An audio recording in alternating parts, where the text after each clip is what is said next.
dan beliau ternyata dari hasil surveinya masih cukup tinggi ya. Walaupun beliau kalau kita lihat mengalami tren penurunan dari 34% menjadi kalau tidak salah 20% ya, 20 dari 34 menjadi 30% kalau simulasi tertutup Mas Yani. Tetapi kalau simulasi terbuka dengan seluruh calon yang ada, beliau masih di kisaran angka 20%. Nah, kemudian disusul oleh Ganjar Pranowo. Selamat datang di New Perspective.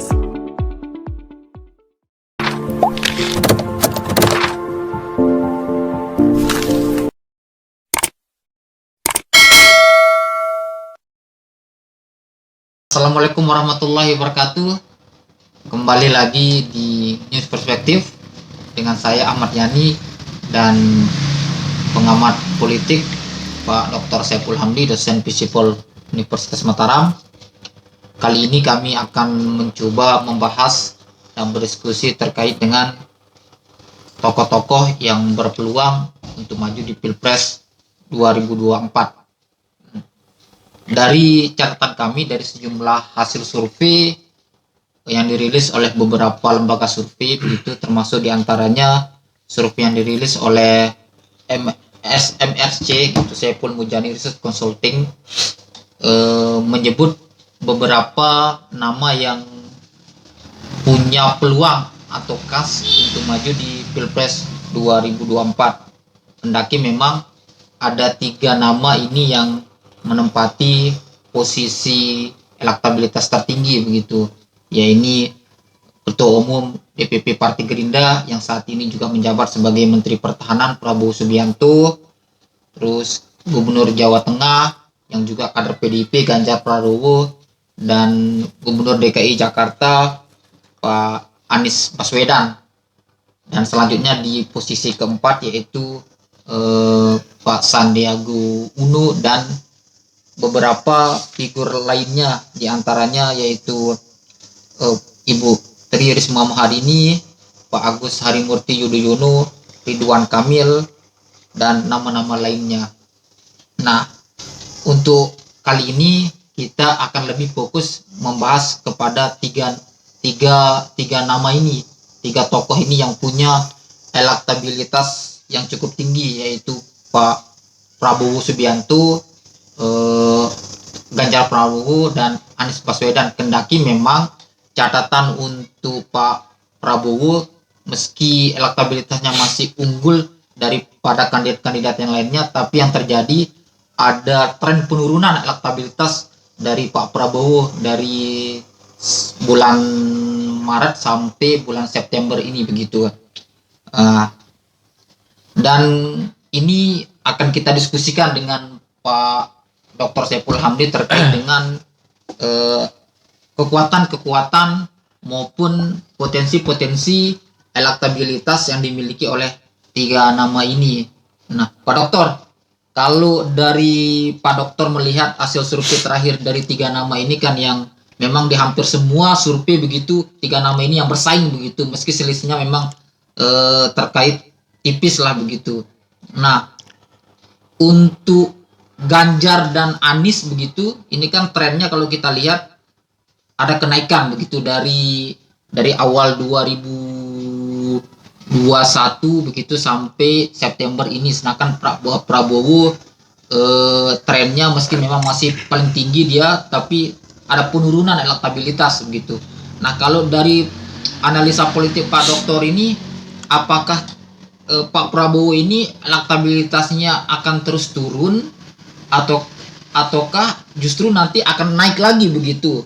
Nah, bagaimana juga dengan posisi Pak Ganjar dan Pak Anies? Apakah elektabilitasnya ini juga akan terus naik begitu atau sebaliknya akan turun mendekati 2024 ini begitu? Dan apa kira-kira langkah yang mesti mereka harus lakukan begitu sehingga misalnya kayak Pak Prabowo yang trennya terus turun meski masih nomor paling tinggi begitu, supaya berbalik lagi begitu mengalami kenaikan elektabilitas. Ya, terima kasih banyak Mas Yani. bulan ini kita dikejutkan dengan hasil survei ya dari abang kita Bang Saiful Mujani atau yang kita kenal dengan SMRC ya, Saiful Mujani Research and Consultant ya. Jadi beliau salah satu alumni Amerika kalau tidak salah ya, yang getol mengeluarkan hasil-hasil survei di Indonesia untuk melihat sejauh mana perkembangan demokrasi, dan salah satunya melihat bagaimana elektabilitas calon yang ada di Indonesia.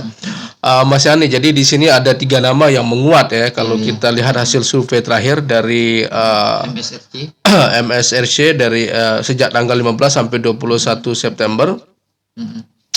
Kalau tidak salah ada 1.220 responden dengan margin error 3,05% dan tingkat kepercayaan 96%. Saya kira ini sangat tinggi sekali ya tingkat kepercayaannya, bahwa hasil survei ini harus menjadi pedoman atau pembelajaran penting dari partai politik, entah siapa yang akan mereka dukung nanti. Dari ketiga calon yang menguat ini Mas Yani, yang menarik ada nama-nama lama ya, seperti Pak Prabowo Subianto. Jadi Pak Prabowo ini memang sudah dikenal ketika Soeharto turun ya, pasca reformasi 1998. Beliau waktu itu kalah di pertarungan pada posisi ketua umum Golkar, sehingga beliau mendirikan Partai Gerindra. Nah, di 2029 beliau kemudian menggandeng Megawati menjadi calon wakil presiden dengan membuat kesepakatan yang kita kenal dengan perjanjian batu tulis ya, yang ada kalau tidak salah 7 pasal pada waktu itu. Salah satunya yang menarik sebenarnya adalah Prabowo siap menjadi wakil, tetapi beliau kemudian diberikan kewenangan untuk mengatur kebangkitan ekonomi. Ya, saya lihat memang Pak Prabowo punya visi misi yang besar ya untuk Indonesia ke depan, bagaimana Indonesia ini bisa sejahtera, bagaimana Indonesia ini bisa bangkit secara ekonomi. Kalau tidak salah itu ada beberapa kementerian yang belum minta ya, termasuk misalkan BUMN, kemudian ada kehutanan, dan menteri-menteri dan kementerian yang strategis. Nah, ini menarik Mas Yani, kenapa kemudian Pak Prabowo ini siap menjadi wakil pada waktu itu, walaupun beliau melihat SBY sangat kuat ya, dan kemungkinan sulit untuk dikalahkan ketika beliau berpasangan dengan Megawati Soekarno Putri. Nah, yang kemudian menjadi isu yang hangat, kita tahu bahwa kalau misalkan ya Prabowo menang atau kalah, nah di 2014 pada pemilu 2014 ada kesepakatan antara Megawati dengan Prabowo untuk mendukung Prabowo menjadi calon presiden. Nah, apa yang terjadi, kita tahu bahwa fenomena Jokowi ya, yang tiba-tiba menjadi gubernur DKI Jakarta, kemudian mencalonkan diri menjadi calon presiden yang tentunya didukung oleh PDIP sebagai partai politik beliau, yang kemudian memenangkan pertarungan itu. Ini terjadi persaingan sengit antara Prabowo dengan teman-teman yang ada di barisan PDIP ya, padahal kita tahu Prabowo sangat kecewa kalau kita baca sejarahnya ya. Nah, kemudian pada pemilu selanjutnya pertarungan kedua pun tidak bisa dihindari karena Pak Jokowi sudah ya semacam memblokade ya partai-partai politik ya, memblocking mereka untuk mendukung beliau, sehingga ada 2 calon yang muncul pada waktu itu. Ada Jokowi bersama Kiai Ma'ruf Amin, kemudian Prabowo Subianto sama Sandiaga Uno. Nah, berbagai peristiwa politik yang saya kira ini sangat penting juga kita lihat Mas Yani ya. Bagaimana kemudian Pilpres ini tidak bisa kita lepaskan dengan Pilkada di DKI Jakarta. Ahok yang mencalonkan diri menjadi calon gubernur. Ya, dulunya Ahok ini adalah kader Gerindra, kemudian lepas dengan Pak Prabowo mendukung Anies Baswedan yang sekarang menjadi gubernur DKI. Nah, apa yang terjadi, kita tahu hasilnya cukup mengecewakan dari kubu Prabowo. Prabowo kalah, kemudian Jokowi membentuk kementeriannya, di mana ada negosiasi politik di akhir-akhir ya, bahwa Prabowo kemudian meminta melakukan lobby politik dengan PDIP, dan beliau dijadikan salah satu menteri di kabinet Jokowi. Nah, Mas Yani, saya kira perjalanan Prabowo ini sangat panjang ya. Dan beliau ternyata dari hasil surveinya masih cukup tinggi ya. Walaupun beliau kalau kita lihat mengalami tren penurunan dari 34% menjadi kalau tidak salah 20% ya, 20 dari 34 menjadi 30% kalau simulasi tertutup, Mas Yani. Tetapi kalau simulasi terbuka dengan seluruh calon yang ada, beliau masih di kisaran angka 20%. Nah, kemudian disusul oleh Ganjar Pranowo. Pak Ganjar ini saya kira fenomena yang menarik juga ya. Beliau diuntungkan dengan konflik PDIP ketika PDIP berusaha mendorong Puan Maharani menjadi wakil presiden Prabowo Subianto.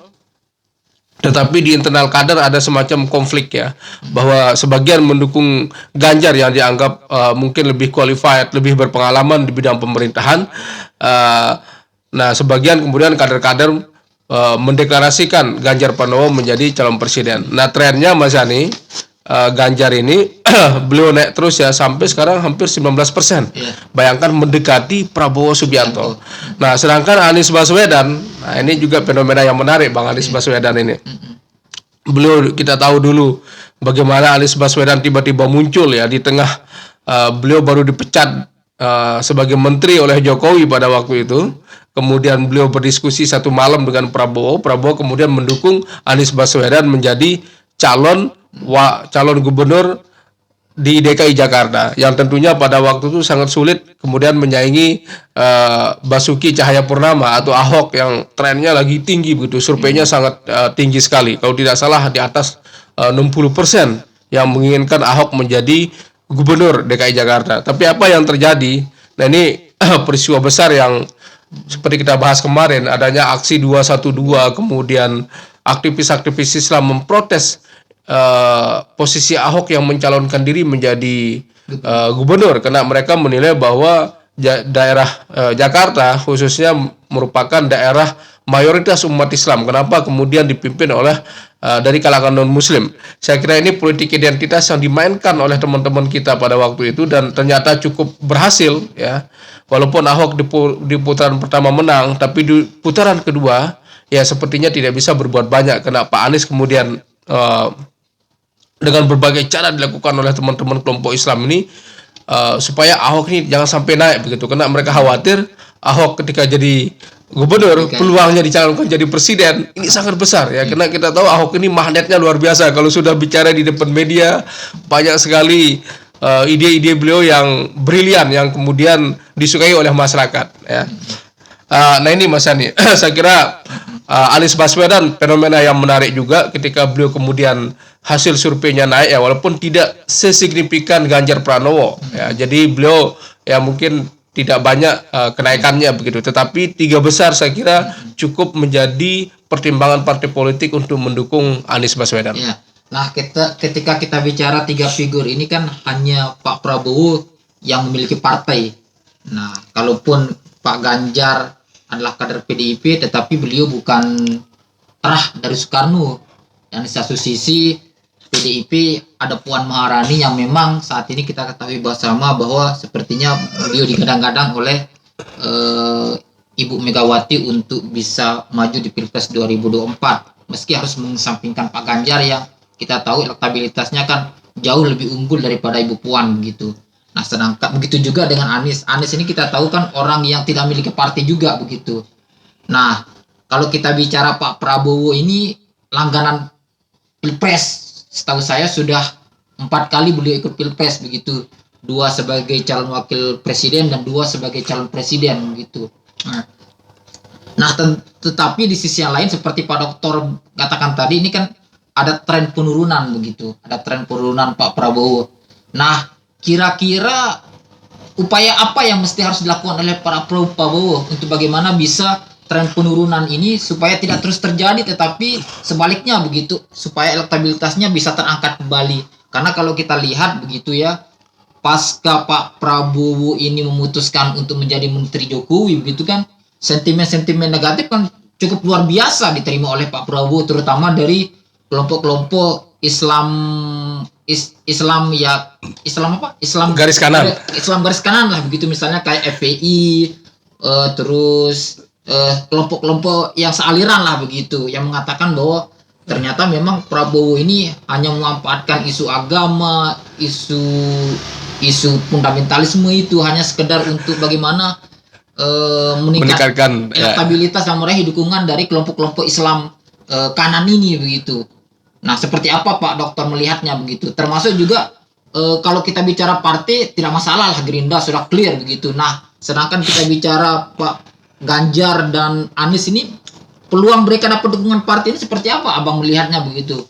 Ya, Mas Yani, mungkin pertama kita bahas Prabowo dulu ya. Jadi Pak Prabowo ini memang di Pilpres ya, 2014 kemudian 2019 kemarin ini guncangan politik identitas luar biasa dimainkan oleh ya termasuk pendukung-pendukung beliau pada waktu itu.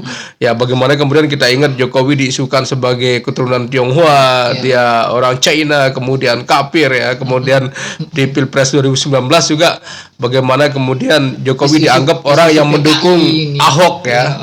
Isu-isu PKI, ada liberalisme agama. Nah, ini yang kemudian menarik juga Mas Yani, bagaimana kemudian Jokowi ini punya tipikal, memang kalau kita perhatikan ya, beliau sangat tidak hanya dalam konsep mempraktikkan liberalisme dan pluralisme itu, tetapi dalam praktek bagaimana kemudian wakil beliau di Solo juga orang Kristen. Dan ini saya kira kebijakan Pak Jokowi ya, yang berusaha menerima kelompok minoritas, dan ketika beliau dipasangkan dengan Ahok, beliau juga welcome pada waktu itu.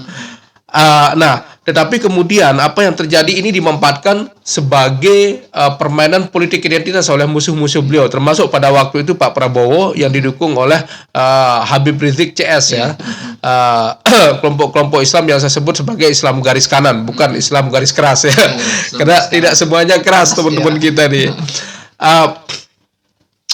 Tetapi yang menarik kemudian tiba-tiba Pak Prabowo ini masuk di kabinet Pak Jokowi.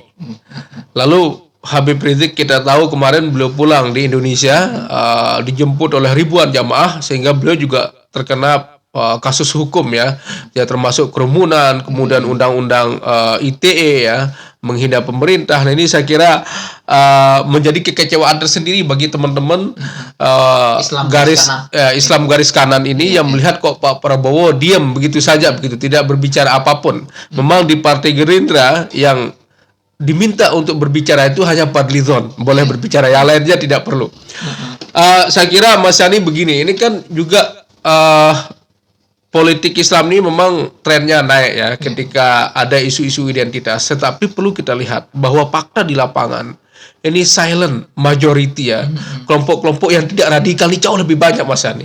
Bagaimana Jokowi dia memenangkan Pilpres ya, walaupun kita lihat mungkin dari segi SDM ya, bagaimana beliau mengimbangi ya kehebatan Pak Prabowo, kemudian Sandiaga Uno pada waktu itu sangat sulit ya. Artinya dengan narasi politik yang sangat terbatas yang saya lihat pada waktu itu, saya sangat khawatir ya bagaimana Jokowi akan kalah karena beliau memilih Ma'ruf Amin yang katakanlah tidak punya power dalam artian dalam konteks orasi politik. Nah, Prabowo sendiri kalau kita lihat kan trennya naik terus ya, di mana-mana beliau hadir selalu ramai orang. Ya. Tetapi faktanya adalah bahwa silent majority, kelompok-kelompok silent ini yang kemudian perlu dipertimbangkan oleh Pak Prabowo. Saya kira ini yang pelajaran penting beliau ya. Kenapa kemudian beliau bergabung dengan pemerintah ya, untuk menyeimbangkan dan juga menguatkan posisi Pancasila yang banyak dikritik oleh kelompok-kelompok Islam ini. Nah, tetapi begini Mas Yani, bahwa konsekuensi politik pasti ada. Seperti Mas Yani bilang bahwa nama Prabowo cukup seringkali dikucilkan, dibully ya, pasca kemudian bergabung dengan Jokowi. Tetapi Prabowo bilang apa? Kita udah selesai Pilpres, kita mau ngapain? Ya. Karena Pak Prabowo melihat ya mungkin peluangnya ada di 2024. Dan hasil survei menteri-menteri yang ada ini sebenarnya Prabowo cukup tinggi ya. Dari segi kinerja, kemudian beliau juga tidak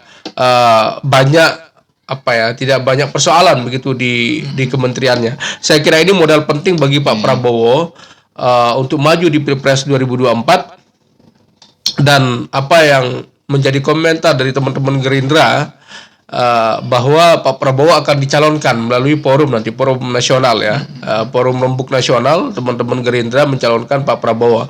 Cuman Mas Yani begini, ini ada ganjalan besar nanti kemudian yang akan dihadapi oleh Pak Prabowo. Ya tentunya menjadi calon presiden nggak bisa dong kemudian mulus enak-enak begitu. Iya. Ketika kemudian beliau disodorkan Puan Maharani. Iya. Nah, seolah-olah ini menjadi beban politik begitu. Bahwa Bu Puan ini dianggap kurang layak untuk dijual dari hasil survei. Kalau tidak salah ya, hasil surveinya Ibu Puan masih di bawah 3% ya. Iya. Dari hasil surveinya Saiful Mujani ini. Tetapi begini Mas Ani, kita perlu perhatikan juga geopolitik ya. Kalau misalkan anggaplah Prabowo ini menguasai Jawa Barat, kemudian ada PDIP di Jawa Tengah, saya kira selesai Pilpres Indonesia ini. Ya, kecuali misalkan ada politik identitas yang kemudian bermain juga nanti ya. Cuman kan sayangnya begini, Bu Puan ini dipasangkan dengan siapapun, ya termasuk dengan Anies ya, Anies Baswedan yang diusung oleh salah satu politisi PDIP ya, Effendi Simbolon, yang mengatakan kalau mau menggabungkan nasionalis religius ya seharusnya Puan bergabung dengan Anies Baswedan. Tapi kalau berhadapan dengan Prabowo, Sandiaga Uno tetap kalah. Nah, sekarang saya kira ini dilema yang saya kira cukup pelik yang dihadapi oleh Prabowo. Apakah kemudian tetap menggandeng Ibu Puan nanti berkoalisi dengan PDIP dengan kalkulasi politik yang tentunya Mas ini perlu diperhatikan secara mendalam begitu. Karena bagaimanapun PDIP ini punya basis massa besar di Jawa Tengah. Nggak bisa kita pungkiri sami'na wa ata'na, PDIP ini lebih kuat daripada sami'na wa ata'na ormas-ormas Islam yang lain begitu. Karena mereka garis partainya jelas juga, partai komando. Nah, seandainya misalkan ya, kalau Bu Puan ini anggaplah misalkan memang elektabilitas beliau masih sangat kurang ya, masih rendah dibanding Ganjar Pranowo, ya ini saya kira PR lah bagi teman-teman PDIP untuk mempoles kembali begitu. Bagaimana Ibu Puan ini dimunculkan.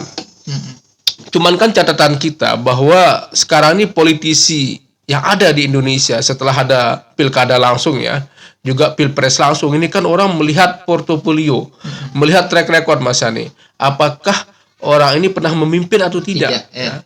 Jadi Ganjar Pranowo ini dia sudah membukukan ya, dia tidak tiba-tiba muncul kemudian punya hasil survei yang tinggi. Begitu juga dengan Jokowi. Tetapi mereka sudah punya sejarah begitu. Nah, persoalan yang dihadapi Bu Puan kemudian AHY ini kan mereka tidak pernah memimpin di daerah. Walaupun mereka katakanlah punya partai masing-masing. AHY punya partai Demokrat ya, orang tuanya, kemudian Ibu Puan punya partai PDIP. Nah, ini saya kira menjadi dilema politik yang akan dihadapi oleh Pak Prabowo. Tentu ada plus minusnya Mas Yani. Anggaplah misalkan kalau dia berpasangan dengan Bu Puan mewakili kaum perempuan. Saya kira ini juga bisa dijual begitu nantinya ya ketika Prabowo berpasangan dengan Puan Maharani. Nah, ini terkait dengan Ganjar Pranowo ya. Saya kira ini juga menjadi isu penting ya, bagaimana keterbelahan di PDIP sekarang. Bagaimana teman-teman sebagian kader-kader itu menginginkan Ganjar Pranowo maju di Pilpres 2024. Sementara elit-elit partai termasuk Ibu Mega sudah mewarning ya, supaya membatasi diri untuk kegiatan politik karena sudah ada semacam booking politik lah untuk Bu Puan Maharani tampil di 2024. Ya, Ganjar Pranowo ini saya lihat Mas Yani memang beliau sangat dekat dengan media sosial ya, dan juga punya sejarah portofolio di politik begitu. Nah, ini sebenarnya modal-modal penting bagi calon kepala daerah untuk memimpin nanti. Cuman persoalannya Mas Yani, banyak calon kepala daerah karena mereka bukan orang penting di partai, mereka habis momentumnya begitu. Ya, bisa kita maklumi kenapa kemudian PDIP itu menjagokan Puan Maharani ya. Kan pasti mereka berpikir Pak Ganjar ini siapa yang menjadikan beliau gubernur ya. Yang mencalonkan beliau kan PDIP. Nah, ini sekarang anggaplah ada terahnya Soekarno ingin mencalonkan anaknya. Kenapa kemudian harus bersaing begitu dengan Bu Puan? Karena ini pertimbangan teman-teman elit PDIP ya. Tetapi kan dari hasil survei ini juga nggak bisa dipungkiri bahwa PDIP perlu mempertimbangkan Ganjar Pranowo karena hasil surveinya sangat dekat dengan Prabowo Subianto. Ketika misalkan di Pilpres nanti, ya tidak menutup kemungkinan ya seandainya misalkan Ganjar Pranowo menjadi satu-satunya paket yang bisa dijual, ya why not begitu. Ya, saya kira ini menjadi ya dilema politik lah ya di era keterbukaan sekarang. Iya. Nah, ketika kita Pak Anies yang belum dijelaskan begitu Bang. Dari Ya, pandangan Abang. ya kalau Anies Baswedan ini kan juga tidak punya partai ya, sama dengan Pak Ganjar Pranowo. Artinya posisinya bukan orang penting di partai. Tetapi dengan tren politik yang terus naik dan kekuatan orasi politik dari Anies Baswedan ini saya kira tetap laku untuk dijual Gaya begitu. komunikasinya. Gaya komunikasinya. Cuman Mas Yani, sekarang kan dilemanya Pak Anies ini, kalau beliau tidak nyalon, ya, misalkan ya, bisa jadi momentum beliau udah hilang. Iya. Katakanlah kalau misalkan beliau nyalon di DKI Jakarta, lalu bertarung dengan Risma, Ibu Risma ya, Menteri Sosial sekarang, kemungkinan beliau bisa kalah begitu dengan Ibu Risma.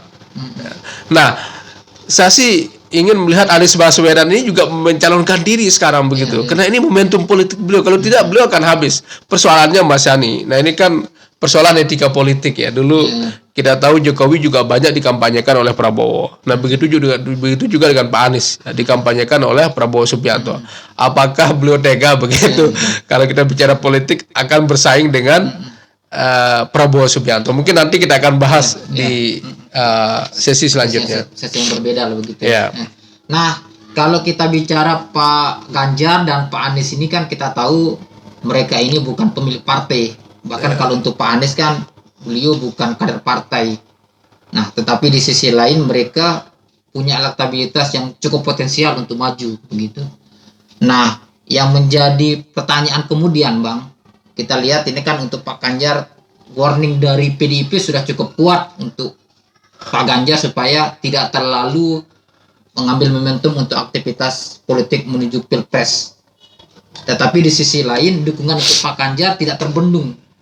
Belakangan terakhir 1 minggu ini kalau kita ikuti pemberitaan kan hampir di seluruh daerah sudah mulai deklarasi dukungan untuk Pak Ganjar Pranowo untuk maju sebagai calon presiden. Iya. Meski ada ada warning yang cukup keras dari PDIP begitu. Nah, kalau kira-kira dari analisa politiknya Abang, Ganjar ini berani nggak mengambil sikap berbeda dengan partainya begitu? Artinya beliau tidak diusung oleh PDIP tapi memutuskan untuk keluar dan bergabung dengan partai yang lain untuk maju tetap di Pilpres dengan pertimbangan yang ada begitu Bang. Ya Mas Yani, saya kira ini persoalan yang sangat berat dihadapi oleh Ganjar Pranowo sekarang ya. Di satu sisi beliau kita tahu sangat kental dengan PDIP-nya ya. Dan saya melihat bahwa investasi politik PDIP ini luar biasa untuk kepala daerah. Dan hampir semua kepala daerah yang mereka dukung ini punya prestasi begitu. Mulai dari Ganjar Pranowo, Jokowi, ada Risma ya. Kemudian ya saya kira nama-nama lain juga kayak Bupati Lombok Tengah, Jawa Timur ya, yang di Banyuwangi. Ya. Azwar Anas. Azwar Anas, saya kira namanya beliau juga salah satu kader PDIP yang sangat diperhitungkan. Ya, dengan warning yang ada dari PDIP, ini juga menjadi dilema buat Pak Ganjar. Apakah beliau mau maju atau tidak di Pilpres nanti? Ya tentunya ini momentum politik juga begitu ya, bagi Pak Ganjar untuk maju di Pilpres. Cuman persoalannya Mas Yani, kan belum kelihatan nih partai-partai yang mendukung beliau. Kalau misalkan beliau dari sekarang mendeklarasikan diri jadi calon presiden dan tidak ada partai yang mendukung, ini kan perhara juga bagi beliau kan. Kemungkinan dipecat juga dari PDIP. Saya kira posisi Pak Ganjar sekarang sangat bijak lah ya. Beliau tidak mau peduli urusan Pilpres karena masih jauh. Kemudian beliau menghormati partainya. Ya kita tidak tahu, ini kan masih lama Mas Yani, 2,5 tahun lagi ya. Bagaimana kemudian calon-calon ini bisa merapat ke partai politik, ada negosiasi yang besar saya kira. Nah seandainya ada partai politik yang meminang Pak Ganjar untuk menjadi calon presiden, ya why not ya. Ya tentu juga dengan konsekuensi yang ada. Beliau harus berhadapan dengan Prabowo Subianto dan juga partai politiknya sendiri yaitu PDIP. Sekarang kan muncul istilah banteng melawan celengan ya. Jadi ya babi-babi yang keliaran lah begitu dianggap yang mendukung Ganjar Pranowo ini. Saya kira ya dinamikanya cukup menarik lah. Tetapi catatan saya ini justru menguntungkan Pak Ganjar Pranowo begitu. Jadi namanya terus ketika ditekan oleh partai politik ya. Kita tahu kan Indonesia ini politik ibanya sangat tinggi sangat begitu. tinggi, ya. Jadi ketika ada orang dizalimi, ya ketika orang dikucilkan, rasa simpati sangat tinggi dari masyarakat kita kan, rasa empati mereka. Wah dia ini sedih, kita tolong lah begitu kan. Nah ini saya kira keuntungan buat Pak Ganjar sendiri ya. Elektabilitas beliau semakin naik sekarang ini. Artinya kalau kita lihat kondisi dinamika politik yang ada, misalnya kayak sekarang kan isu banteng dan celengan ini ya. Ini kan bisa menjadi momentum yang bisa mendongkrak elektabilitasnya Ganjar. Terbukti di hampir semua media sosial itu kan yang muncul adalah terkait dengan nama Ganjar, diskusi-diskusi terkait dengan peluang Ganjar. Artinya secara otomatis memang ini menjadi poin tersendiri bagi Ganjar, sehingga sangat mungkin loh Ganjar ini akan meraih dukungan dari partai di luar PDIP, misalnya kayak Nasdem, terus PKB dengan menduetkan Ganjar dengan Caimin begitu, atau mungkin menduetkan Ganjar dengan AHY, Demokrat begitu. Nah, kalau Pak Dokter melihatnya seperti apa ini Pak Dokter? Munculnya istilah banteng ya dengan celengan ini saya kira menggambarkan bagaimana hiruk pikuk politik yang dihadapi oleh PDIP ini. Belum apa-apa sudah mulai ada konflik di internal mereka, di internal kader ya. Cuman Mas Yani, saya memperhatikan begini, dengan ini kan susah ya mendapat nilai yang sangat signifikan di survei politik ini, dan ini tingkat kepercayaannya 96% ya, bahwa hasil survei ini bisa dipercaya begitu. Dan kita lihat jarak antara Prabowo kalau disimulasikan ya tertutup dan 3 pasang calon, yaitu Prabowo Subianto, Ganjar Pranowo, Anies Baswedan, ini bedanya hanya sekitar 6% Mas Ani kalau tidak salah ya. Prabowo itu sekitar 30,8%, kemudian Ganjar Pranowo 29, kalau nggak salah berapa persen begitu. Jadi sangat dekat sekali antara surveinya Prabowo dengan Pak Ganjar. Dan ini saya kira ya nggak bisa dipungkiri bahwa masyarakat Indonesia memang menginginkan Ganjar Pranowo juga menjadi salah satu calon presiden begitu yang bisa membawa perubahan Indonesia ke depan. Karena kita tahu Mas Yani bahwa Prabowo kan tidak punya catatan memimpin rakyat sipil. Nah ini yang jadi persoalan juga ya, beliau tidak punya pengalaman. Sementara di satu sisi Ganjar Pranowo dengan media sosialnya yang begitu kuat ya, ketika ada masalah beliau langsung respon ya, beliau telepon bupati, beliau telepon bawahan-bawahannya begitu. Dan ini kan menarik simpati juga dari masyarakat begitu. Hal kecil kemudian bisa diurus oleh seorang gubernur ya. Nah ini saya kira modal penting ya. Karena pasca Jokowi ini Mas Yani, what's next untuk Indonesia begitu? Siapa pemimpinnya Indonesia ini? Bagaimana arah Indonesia ke depan? Orang melihat mungkin ada kemiripan juga antara Ganjar dengan Jokowi ya. Kalau kita lihat pola kepemimpinannya sering ke bawah, kemudian dekat dengan masyarakat ya. Walaupun kalau Jokowi kan tidak terlalu dekat dengan media ya, dalam arti tidak seintens dengan Pak Ganjar Pranowo. Nah Mas Yani, saya sih kalau memang ada partai politik yang mencalonkan beliau, saya kira rakyat Indonesia berhak lah untuk memilih calon pemimpin siapa yang dianggap layak memimpin Indonesia ini.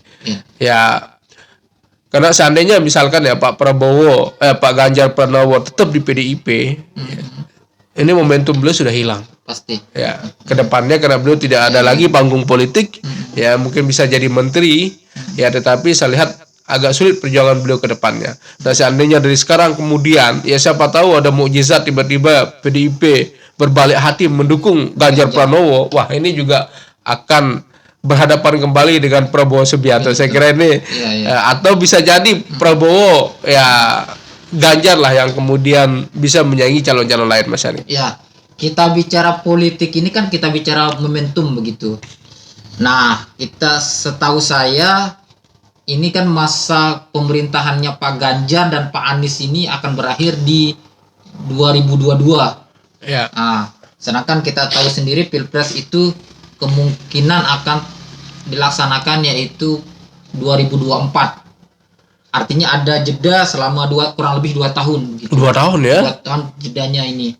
Kendaki memang sejauh ini KPU belum menetapkan tanggal pasti untuk pelaksanaan Pilpres dan pemilu legislatif, tapi yang jelas antara Februari atau Mei 2024. Nah, kira-kira kalau pandangan Pak Dokter dengan jarak 2 tahun selisih antara berakhirnya masa kepemimpinan Pak Ganjar sebagai Gubernur Jawa Tengah dan Anies Baswedan sebagai Gubernur DKI Jakarta, mereka bisa nggak menjaga ritme momentum itu sehingga mereka bisa terus menjadi perbicaraan publik yang sehingga akan mendorong elektabilitasnya itu terus meningkat begitu. Iya, Mas Yani, saya kira sangat Poinnya di memungkinkan sini, ya. Karena poinnya kan mereka tidak lagi menjabat.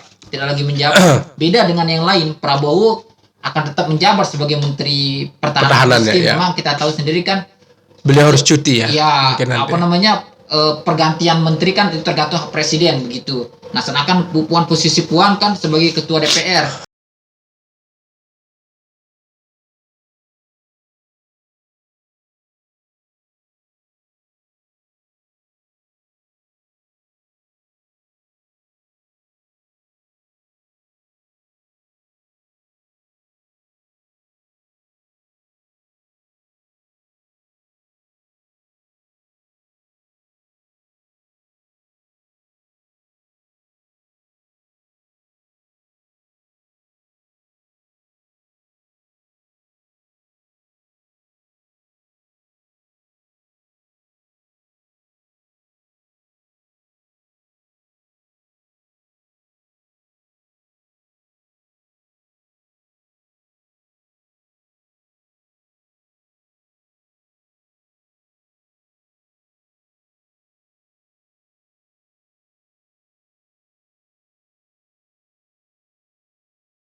Ya, pemirsa, demikian diskusi kita dengan Pak Dr. Saiful Hamdi terkait dengan elektabilitas nama-nama yang punya peluang kans yang cukup besar untuk maju di Pilpres 2024. Sampai jumpa lagi di New Perspective dengan tema diskusi yang berbeda. Assalamualaikum warahmatullahi wabarakatuh.